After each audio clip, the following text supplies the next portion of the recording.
Hey everybody, happy Friday.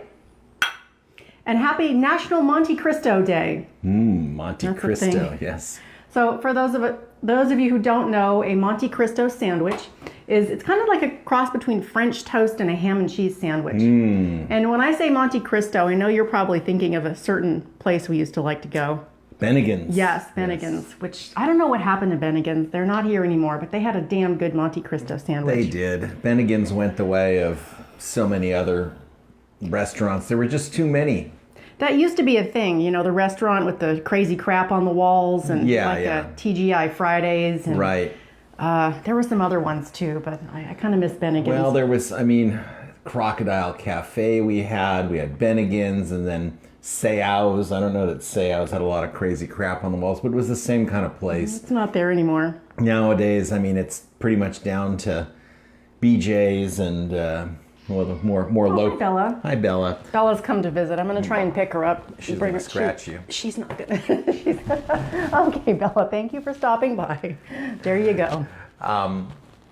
Yeah, so, the OGs, I'm not sure I think they have more than one location, but it's the same kind of thing where you have this menu that has just everything on it. Pizza, burgers, and sandwiches, and steaks, and pasta. But not Monte Cristo sandwiches. Bennigan's was the only one that had that Monte Cristo, and damn, it was good. So the Monte Cristo originated in France, and it was first served in the United States in the 60s in the restaurants around Disneyland. I'm not quite sure why there, but there's that one restaurant in Disneyland, and it's like right at the beginning of Pirates of the Caribbean. Yeah. I can't remember the name of it, but I remember they had a Monte Cristo sandwich there. Blue Bayou. Yeah, the Blue Bayou. Yeah. We were going to go there, but it never quite worked out. We needed somebody to watch the kids because the sandwiches were like $40 or something, and we didn't want to buy the kids $40 sandwiches. Right, and it's kind of hard to get a reservation there and so on and so forth, and at a certain point it just didn't seem worth it. Well, oh, Bella, you're gonna claw that chair?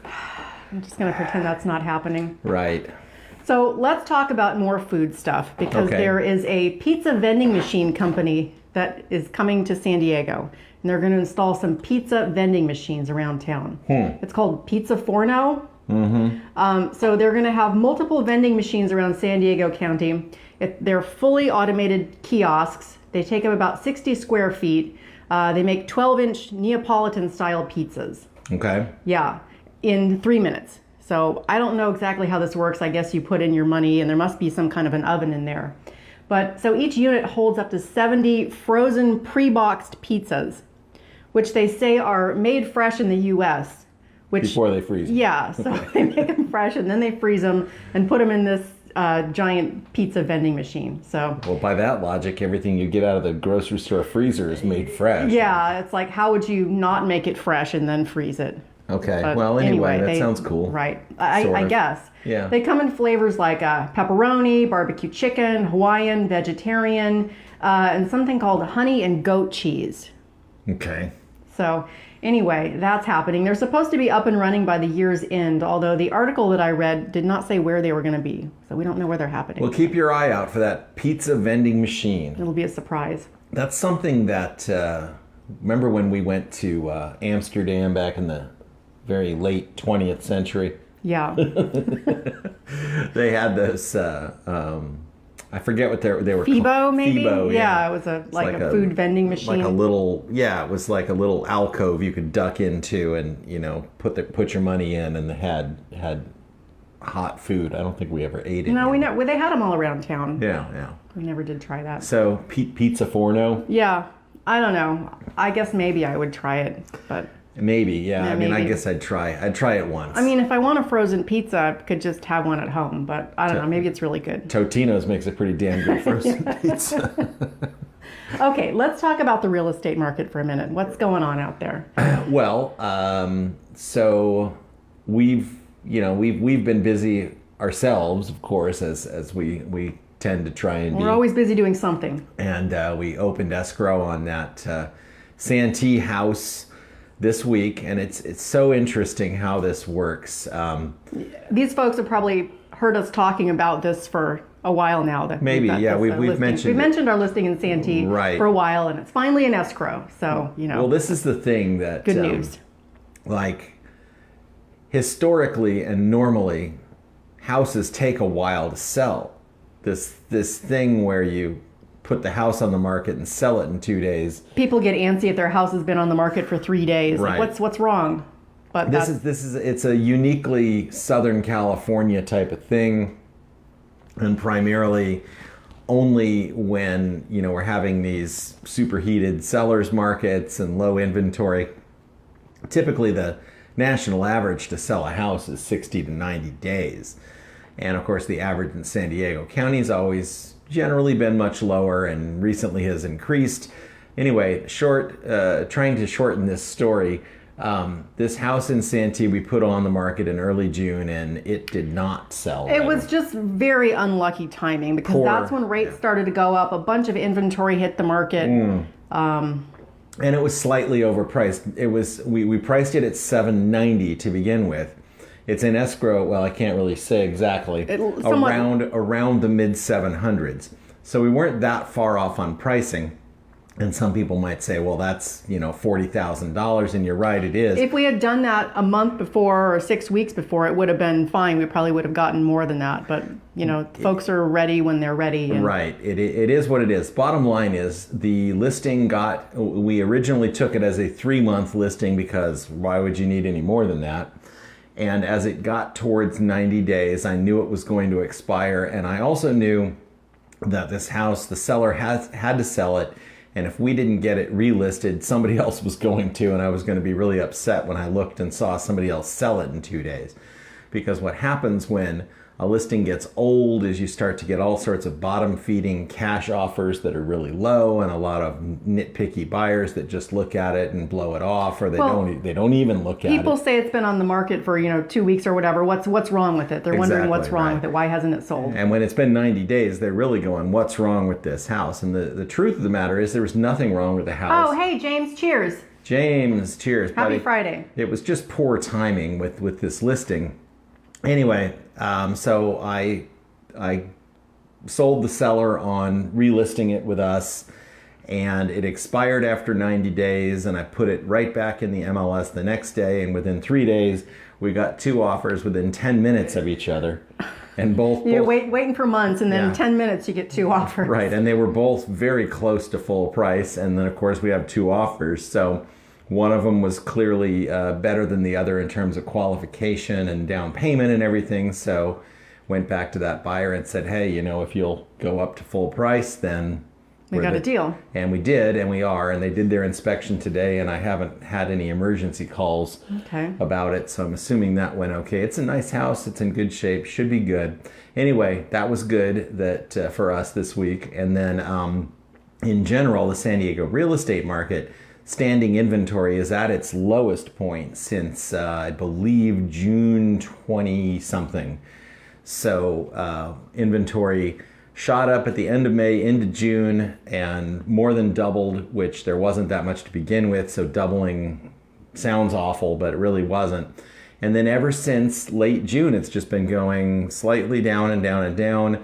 New listings, there just aren't that many of them. And so, inventory is at its lowest point since the end of June, and pending sales have been very steady.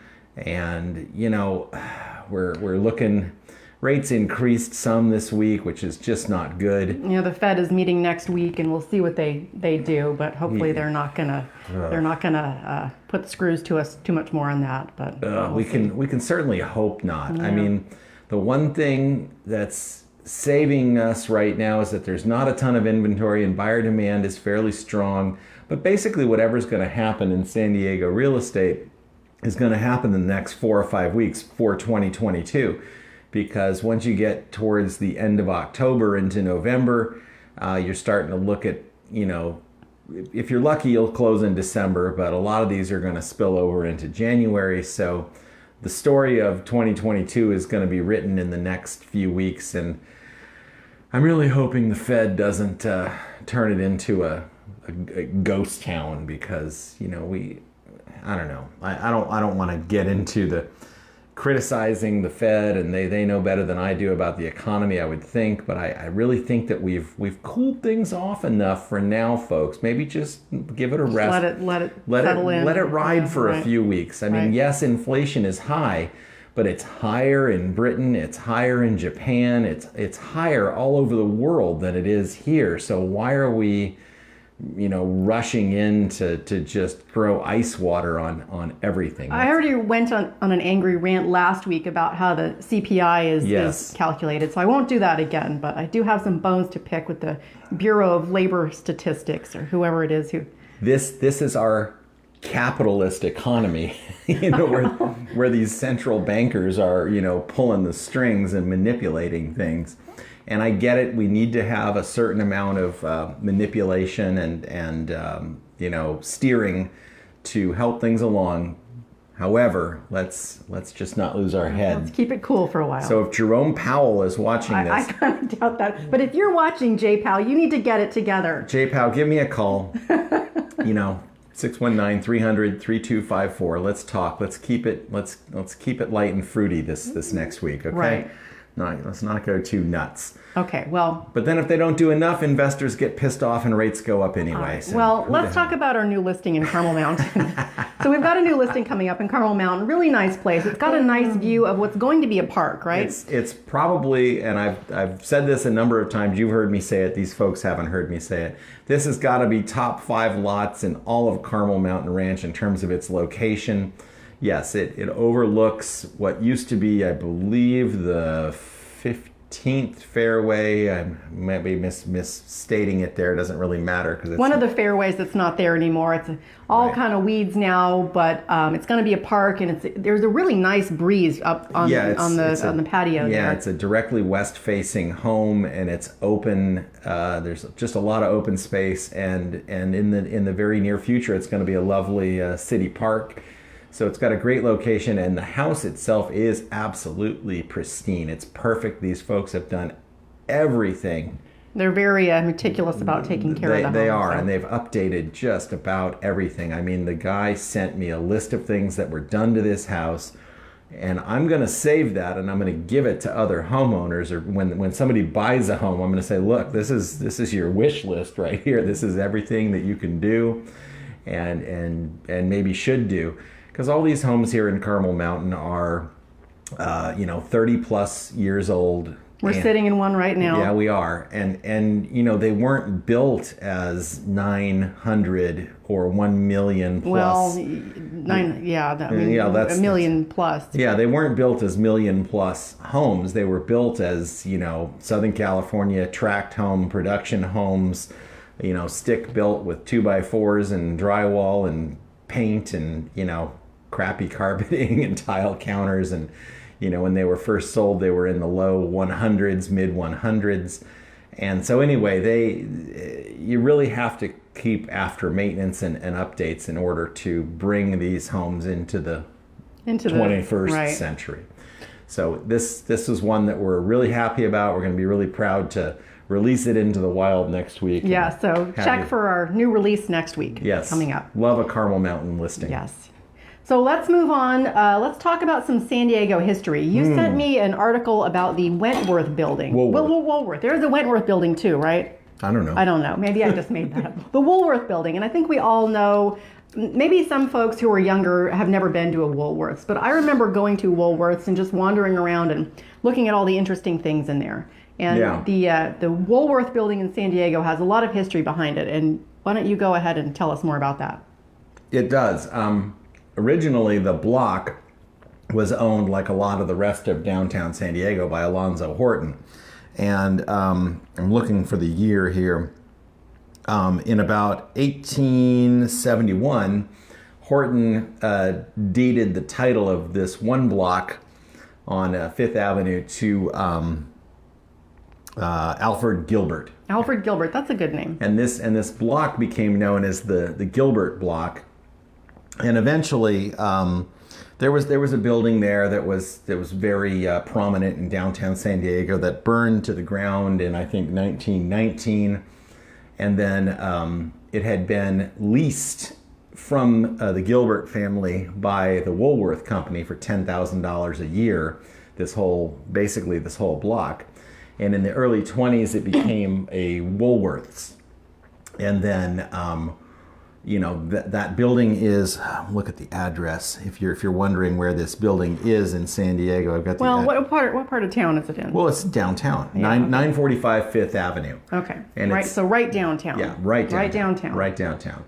So, yes, there's a great article about this in sdnews.com, and I love looking at this and other local news outlets, not because they do news about San Diego, not what's going on now necessarily, but just, San Diego history and so forth. So this building was a Woolworths until Woolworths closed all of its U.S. stores in 1997, and then it was retrofit for earthquake standards in 2001, and they added elevators and staircases. I'm just looking at this for reference. There was a piece in here about how this dude used to go sail up to Humboldt County to get lumber. Yeah, Gilbert. I was going to say he went to Humboldt County to get wood, but I'm being... Sorry. Yeah. It's after 5 on a Friday. The show gets a little blue sometimes. It's a little PG-13. Right. But anyway, he went there to get lumber. And I grew up in Humboldt County, and you went there for college, and that's where we met. And there certainly are, that's where you go if you want to get some good wood, Humboldt County. Absolutely. Well, back in those days, for sure. Right. But even today, you can get wood in Humboldt County. Yeah, now you just change the 2 middle letters and from O's to E's, and that's where you... Anyway, there are beautiful redwood forests there, and back then, Yeah, Gilbert started, according to this article, Gilbert, who owned the block before Woolworths, he started the first lumber company in the United States, according to this article. Wow, now, I haven't you haven't fact checked that? I haven't. I mean, it's in sdnews.com, so hopefully they got it right. Sounds credible. But what they said is that he used to sail up to Humboldt Bay and, hand select the wood from up there and bring it back here. And this is what was being used to build homes and buildings in San Diego in the late 1800s. So the point of all this is that this article, if you want to read it, is in sdnews.com, and it's called "A Million Gilded Treasures, the Woolworth Building." And the building is still there. So what are they going to do with it? Well, right now it's for sale. The building is for sale, and in 2015 they put a comedy club in there. I don't think that's still there. And then it's been, light retail, and I think it is currently, I'm not sure if it's currently closed or open, but the building is for sale.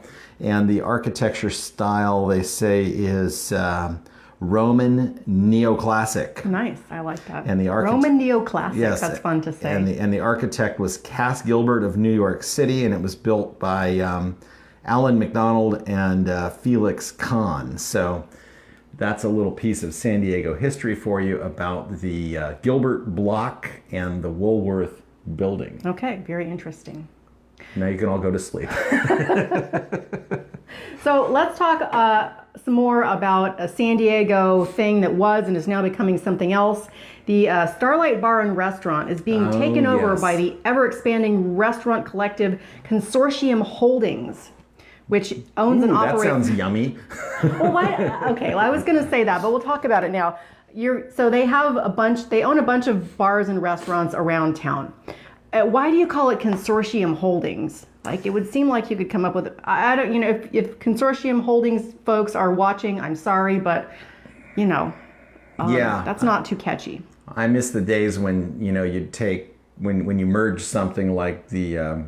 National Biscuit Company, and you merge it with something else, you just call it Nabisco. And you were talking about those electrical panels called Zinsco panels earlier today. Right. And those were made in the 50s. It was when the Zinsco Corporation was formed, right? Right. And that's a good name, Zinsco.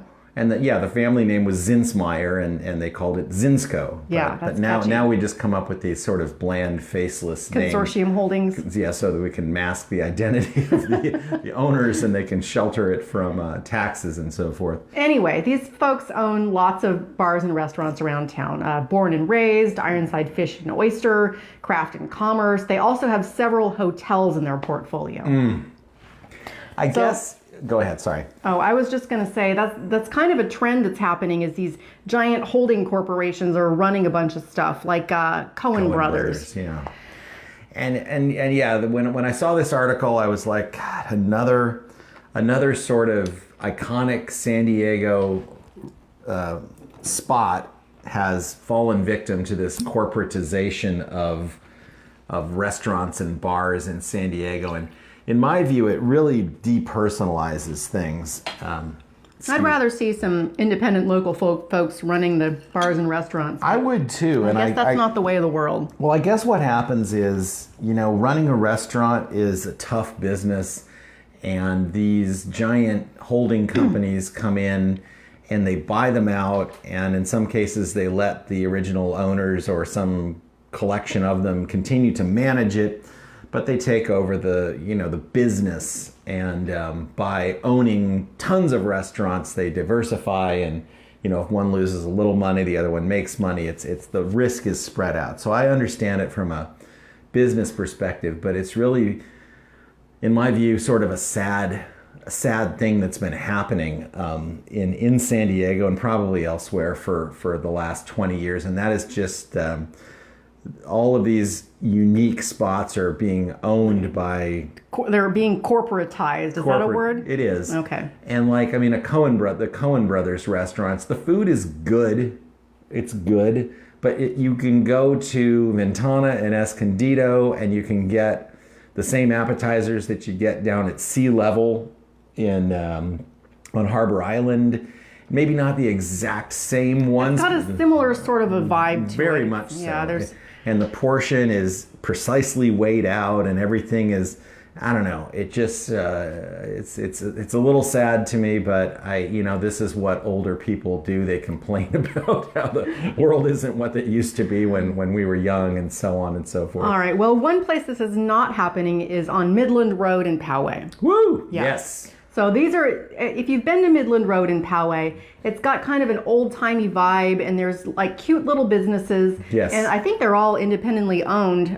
Yeah, mostly. So yeah. I was there this morning with my friend Beth, and we went to Lucky Coffee, which recently opened there. Yes. Kind of right across from the hamburger factory. They've got the train there and everything. And these are local folks, a couple, Tom and Katie. These are our friends, Don and Grace's son and daughter-in-law. Yes. And it's a cute little shop. Yes. It seems like it's for people who really enjoy coffee. Like if you know about coffee, you would want to go there and try the coffee.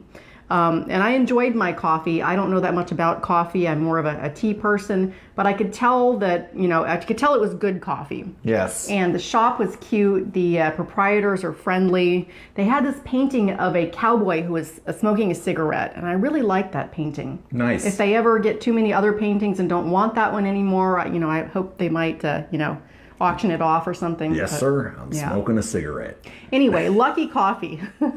That's a place that's legitimately owned by local folks who are doing it on their own and making it their own. So that's a good props to them. Shout out. Go to Lucky Coffee in Poway. Lucky Coffee on Midland Road in Poway. There's a locally owned restaurant and business, and this will keep happening. I mean, the restaurants they'll get corporatized, and little ones will pop up, and you've got your Cafe Luna here in Carmel Mountain Ranch that's independently owned, I believe. Jalapenos. Oh my gosh, we've been going there for 20 years maybe. About 20 it's years. Mexican place in Carmel Mountain, and it's authentic and always good. It's one of the things when I mention Carmel Mountain it's one of the first things that people know about Carmel Mountain is that where Jalapenos is? Yes, because it's one of the best Mexican restaurants in all of San Diego, which is amazing to say given the variety of Mexican food that there is to eat in San Diego. But jalapenos, I believe is what it's called. There's an apostrophe in there, or no? Jalapenos. It's Rob's Jalapenos. Rob's Jalapenos. Okay. Plural or possessive? I don't know. All right. Well, anyway. I don't think there's an apostrophe. Okay. They've recently opened a Mission Valley location, which I have never been to, and they used to have the Añejo restaurant in Escondido. Oh, that's not there anymore? No. Okay. Well. But anyway, there's still bright spots in terms of locally owned, family-owned restaurants, and I love those. I will always seek them out and support them before I will go to Coen Brothers. Or Consortium Holdings. Yeah, Consortium Holdings. I feel like we're getting ourselves in trouble here. We're digging. We're digging a hole. We like to do that on this show. We like to have a drink and dig ourselves a hole, get ourselves out on a limb. Just one, though. We're not going to get too crazy. Well, they saw us pour a second. Okay, so let's move on. Yes. So there was a once-in-a-lifetime whale shark sighting off the coast of San Diego. Yeah. So this happened on Labor Day. A bunch of folks were out on a whale watching cruise, and this whale shark swims by. And apparently these are very rare around here. Yes. And the whale shark is the largest fish in the ocean. That's what I read. Yeah. So I'm going to turn on the fan in here. I know, it's hotter getting than hot. hell. So this whale shark, they assume, was only about 25 feet long, but they can grow up to 40 feet, so which makes it a very large fish. A cartilaginous fish, if you will, too. Yes. The shark doesn't have real bones, just cartilage. Yeah, it's kind of a Therefore, it is primitive creature. Yeah. So these whale sharks, they kind of look cool. They sort of have like a weird flat head and kind of some spots and stuff. So I hope to see one day, but we didn't make it on this whale watching cruise. But no. And then so last week you wore your Christmas sweater, and I promised Kimber that I would address this in today's show, and I don't know. Oh no, you're calling me out on No, I'm not going to call you out. Ahead. I'm not calling you out.